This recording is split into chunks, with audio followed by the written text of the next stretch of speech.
সংগ্রামী সাথী ও বন্ধুগণ, আজকের এই আন্দোলন, এই সংগ্রাম অস্তিত্বের লড়াইয়ের সংগ্রাম।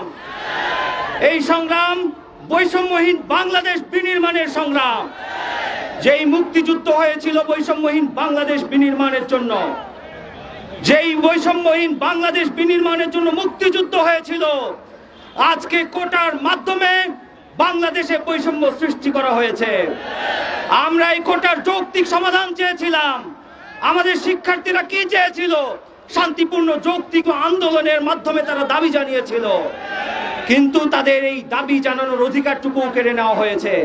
বুলেটের মাধ্যমে, রক্তের মাধ্যমে, হত্যা করার মাধ্যমে আন্দোলন করার অধিকারটুকু তাদের থেকে কেড়ে নেওয়া হয়েছে। ছাত্রলীগকে লেলিয়ে দেওয়া হয়েছে। ছাত্রলীগের ইতিহাস, দর্শনের ইতিহাস, খুনের ইতিহাস, যত অপরাধ রয়েছে সমস্ত অপরাধের সাথে এই ছাত্রলীগ রয়েছে। আমরা শিক্ষার্থীদেরকে সাধুবাদ জানাতে চাই, ধন্যবাদ জানাতে চাই। সারা বাংলাদেশে প্রত্যেকটি শিক্ষা প্রতিষ্ঠান থেকে ছাত্রলীগ বয়কটের ঘোষণা এসেছে। ছাত্রলীগকে নিষিদ্ধ করতে হবে, ছাত্রলীগকে কালো তালিকাভুক্ত করতে হবে। সংগ্রামী সাথী ও বন্ধুগণ, আমার ভাই আবু সাইদ কি চেয়েছিল?